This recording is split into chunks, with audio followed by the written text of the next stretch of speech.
Selamat pagi rekan-rekan, teman-teman.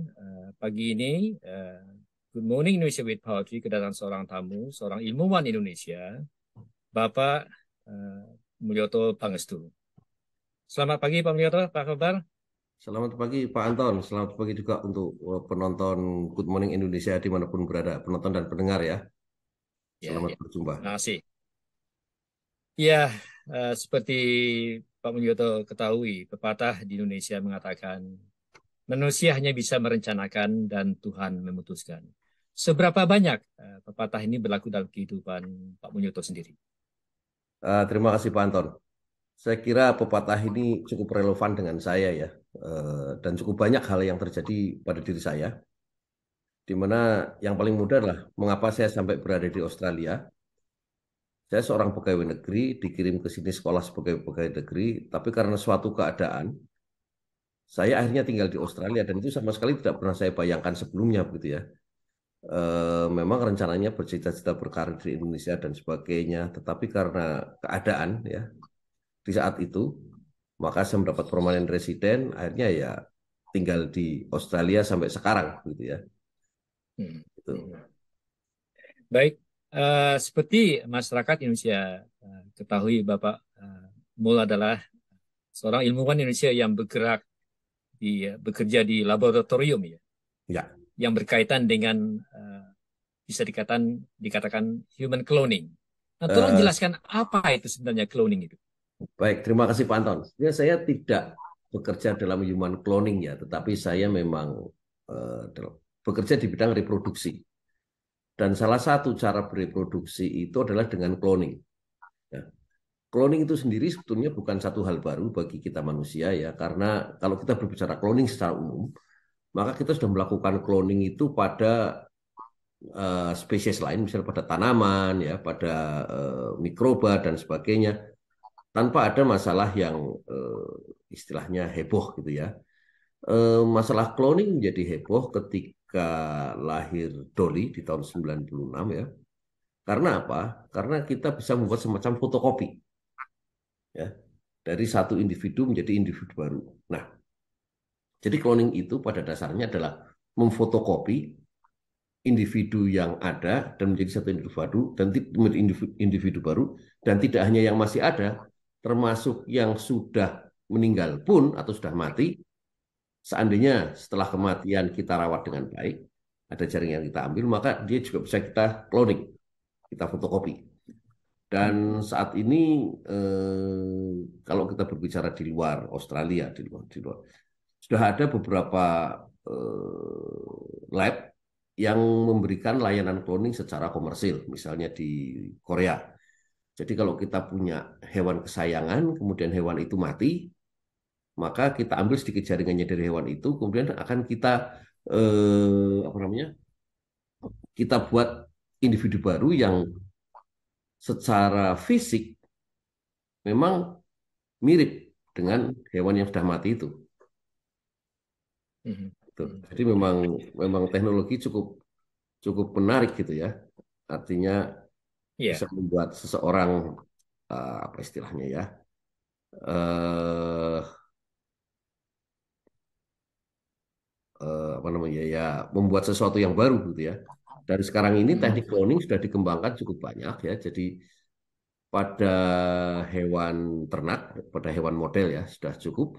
Kemudian sebetulnya ada satu teknik yang disebut therapeutic cloning. Therapeutic cloning adalah satu cara di mana kita mengambil jaringan tubuh kita, kemudian kita kembangkan dalam sel telur ya, menjadi stem cell. Nah, stem cell inilah yang nantinya akan menjadi dalam tanda kutip ya, spare part seandainya kita nantinya sakit atau apa misalnya suatu saat kita sakit pankreasnya rusak, maka kita bisa membuat pankreas dari stem cell yang kita simpan. Jadi satu proses yang sebenarnya bisa dikatakan kompleks, bisa dikatakan sederhana, tergantung dari Hmm. mana kita memandangnya. Demikian, Ya, Pak. ya. Kemudian beberapa negara seperti Pak Mul katakan tadi Ya, sudah ada orang yang bikin cloning dari hewan. ya, Dan sekarang human cloning itu suatu hal yang mungkin tidak bisa dihentikan ya. Karena akan terjadi. tinggal masalah waktu. Apa yang menjadi kendala pemerintah atau masyarakat di negara tersebut untuk mensahkan human cloning? Baik. Jadi teknologi sudah ada. Ya, sama halnya kita dulu mendengar RX King. Itu Yamaha RX King itu sepeda motor terkenal. Tetapi lebih terkenal di kalangan tukang jambret gitu kan, daripada di kalangan orang yang hobi naik sepeda motor gitu kan. Karena memang akselerasinya sangat tinggi sehingga orang jambret sulit dikejar. Nah, sama aja dengan cloning. Semacam sebagai pisau bermata dua ya. Jadi kalau kita lihat cloning sebagai satu teknologi ya untuk misalnya orang mengatakan ini untuk kesejahteraan, ya betul. Tapi kalau ada yang menyalahgunakan, ini akan banyak mudaratnya. Nah, secara teknologi sudah bisa ya. Saya katakan hampir semua negara barat katakanlah yang sudah memiliki laboratorium. Kalau negara mampu membuat stem cell, maka dia sudah mampu melakukan cloning. Nah, sekarang tinggal ada yang namanya ethics, ya, ethics dan regulation. Apakah kita akan membiarkan teknologi ini berkembang secara liar, tidak terkontrol, atau kita mengontrol? Nah, saat ini banyak negara yang merasa bahwa mereka belum mampu mengontrol seandainya cloning itu kita buka. Ya. Sehingga keputusannya adalah kita membatasi dengan cara melakukan pelarangan ya. Walaupun secara teknologi itu bukan satu hal yang tidak mungkin gitu ya. Melakukan pelarangan, tujuannya apa? Supaya tidak ada penyalahgunaan. Kalau kita melihat seperti contoh cerita fiksi ya, film seperti The Twins ya, yang main Arnold Schwarzenegger dengan Danny DeVito, Ya, itu merupakan satu eh, contoh bagaimana orang mencampurkan genetik dari beberapa orang, dimasukkan ke dalam telur seorang ratu kecantikan, akhirnya produk bagusnya jadi Arnold Schwarzenegger, produk jeleknya jadi Danny DeVito. Nah, yang Danny DeVito karena tahu jelek, dibuanglah ke orphanage ya, ke rumah yatim piatu, sedangkan Arnold Schwarzenegger dipelihara di pulau itu sampai dewasa. Nah, ini merupakan salah satu contoh walaupun fiktif ya, apa yang mungkin terjadi gitu loh. Atau film Island, di mana orang-orang yang sudah usur kemudian dimasukkan satu pulau, dibuat rejuvenate menjadi muda. Nah, ini juga satu contoh-contoh yang sebenarnya eh, seakan-akan kalau kita lihat film itu sebagai satu mimpi atau fiksi, tetapi kenyataannya sudah bisa dikatakan hampir ada. Nah, seperti misalnya kita mengenal genetic modified food dan sebagainya, orang mulai takut dan sebagainya gitu. Jangan-jangan kalau makan GMO food atau meat atau apa orang akan kena cancer dan sebagainya. Nah, hal-hal itu yang sampai saat ini kita belum tahu persis ya. Sehingga daripada kita ketemu barang negatif, hal yang negatif lebih kita tahan supaya bukan supaya apa ya, agar tidak kalau ada masalah kita tidak bingung bagaimana menanganinya. mhm, mhm. Jadi kelompok-kelompok yang Pak Mulyo katakan tadi, mereka tuh siapa? Kelompok agama, kelompok non-agama, pemerintah. Siapa yang akan memutuskan masalah apakah akan diteruskan human cloning ini atau tidak? Mereka ada semua, ada pemerintah, ada saintis, ada kelompok agama, ada bisnismen ya, business person gitu ya, dan mereka itu duduk karena di pemerintahan ya, kita kan pemerintah itu tidak hanya mendengarkan dari satu sisi. Ketika pemerintah membuat satu regulasi, maka dia akan bertanya kepada agamawan, kepada saintis dan sebagainya, dan pasti ada pro kontra. Nah, tinggal mana yang akan diambil oleh pemerintah. Jadi kita tidak melihat bahwa oh, orang-orang yang agamawan menolak cloning. Belum tentu juga. Mungkin ada agamawan yang merasa, oh ya ini ada manfaatnya, kita teruskan. Sama halnya seperti bayi tabung. Bayi tabung adalah contoh terdekat. Tidak semua agama mengizinkan bayi tabung. Ada yang tidak mengizinkan. Mereka punya alasan. Dan kita harus menghormati alasan itu. Nah, ini yang kita lakukan di cloning saat ini adalah bukannya kita melarang, tapi kita melakukan pembatasan. Karena apa? Kita tidak tahu seandainya ini menuju ke arah yang salah, apa yang akan kita lakukan gitu loh. Karena tidak ingin di jalan tahu-tahu muncul fotokopi saya ada 3 gitu kan, jalan-jalan kemana-mana gitu kan.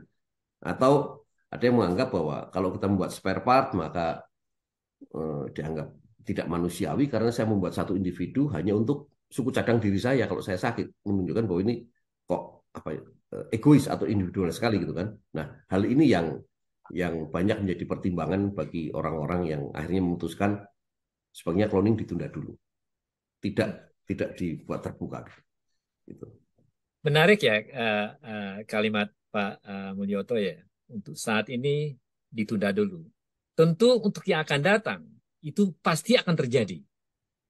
Iya, tapi saya belum tahu kapan. Sebagai contoh begini ya, ada satu teknologi yang namanya cryogenik ya. Jadi seseorang ketika ini salah satu bidang saya ya.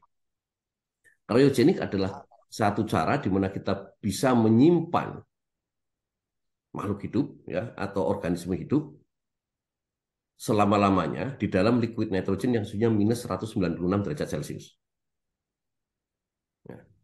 Nah, untuk embrio kita sudah lakukan dengan mudah, tidak ada masalah, bakal manusia. Untuk sperma tidak ada masalah.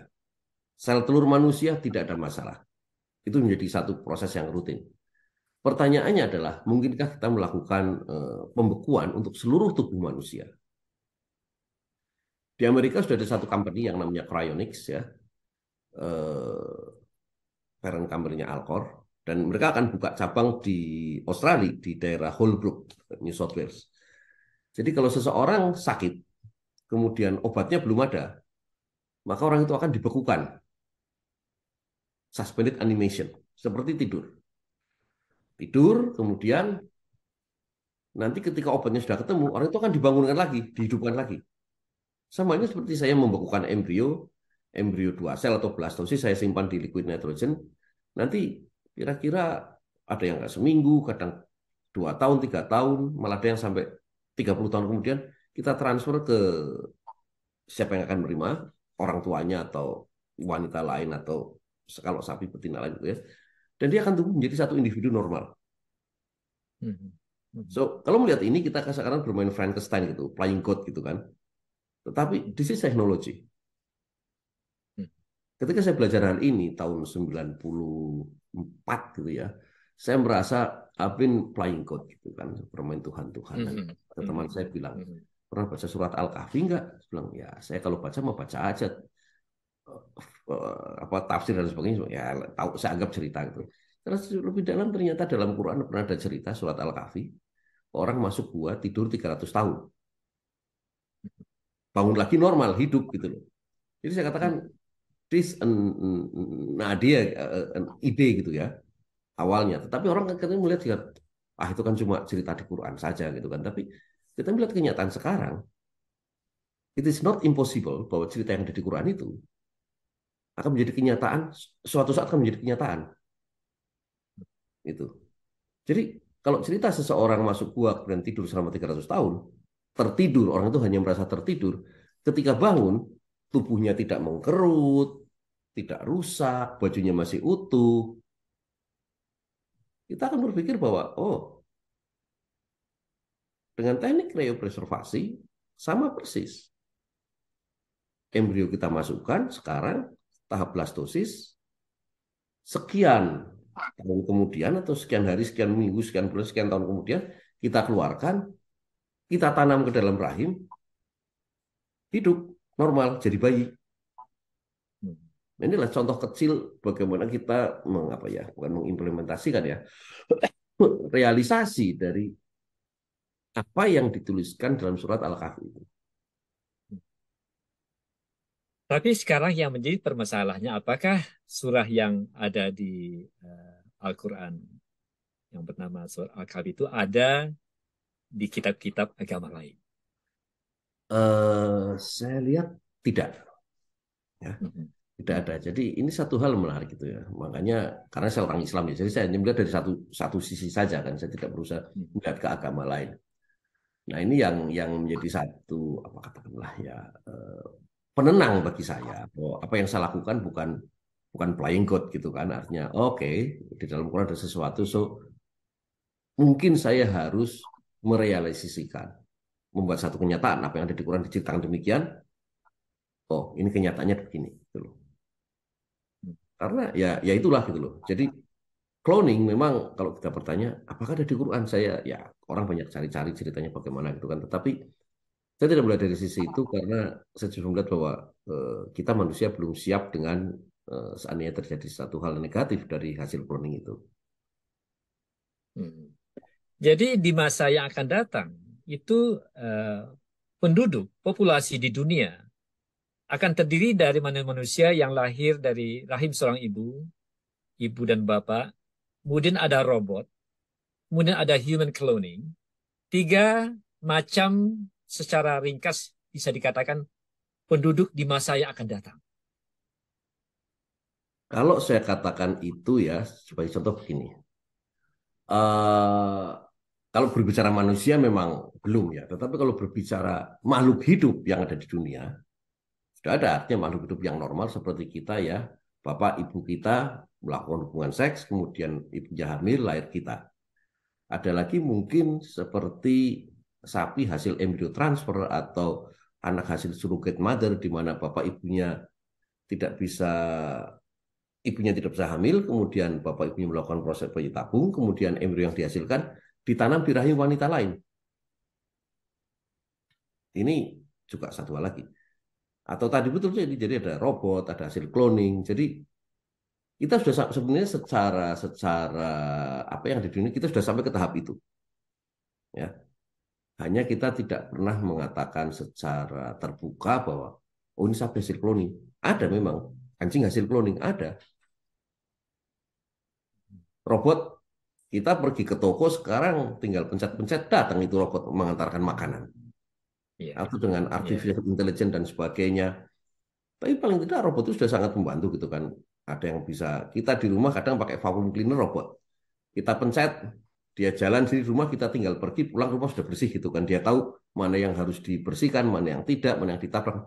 Jadi teknologi sudah sedemikian terbukanya ya, sudah sedemikian enaknya, nyamannya bagi kita manusia. Sampai sekarang mobil Tesla ya bisa jalan sendiri tanpa disupiri, tanpa ada orang memegang kendali gitu kan. Walaupun sudah ada yang nabrak, tetapi itu seproof kereta api tanpa masinis, dikontrol jarak jauh ya, seperti kita naik kereta api di Singapura atau nggak ada masinisnya, kita bingung kan celingak celinguk gitu kan, mana masinisnya gitu.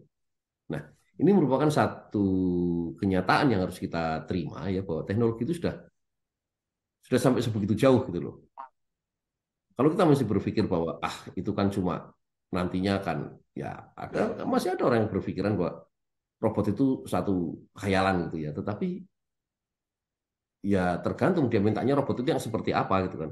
Kalau dia minta robot yang bisa berbicara, tubuhnya seperti manusia, punya perasaan dan sebagainya, mungkin masih khayalan. Tetapi kalau kita lihat robot ada satu mesin atau satu alat yang bisa membantu kita tanpa kita harus bekerja berat gitu kan, ya itu sudah jadi kenyataan sekarang.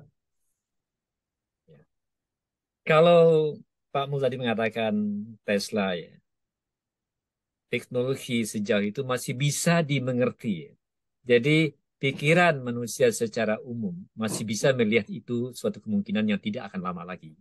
Tapi kalau orang mengatakan bahwa Pak Mul 3 orang jalan di Melbourne, yang satu ketemu di Clayton, satu ketemu di kota, satu ketemu di bandara, itu permasalahan bukan masalah sederhana itu lagi, itu sudah masalah nyawa ya. Ya, Ada 3 nyawa atau 1 nyawa, 3 manusia. kalau bagi Bagaimana saya itu Pak Mul masih menjelaskannya? 3 nyawa dan 3 manusia. Nah, 3 nyawa dan 3 manusia. Mengapa saya katakan demikian? Karena masing-masing memiliki kehidupan sendiri. Hanya di dalamnya itu sama persis, ketiganya sama persis. Perbedaannya itu. Jadi kita membuat 3 mobil ya, 3 buah mobil ya, sama persis wujudnya, ya identical gitu loh. Materialnya sama, semua sama.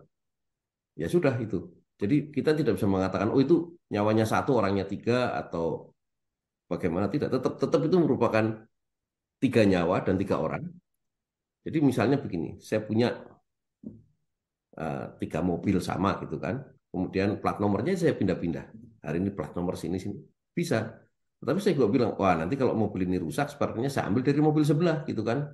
Jadi mobil sebelah nggak jalan. Jadi semacam itu.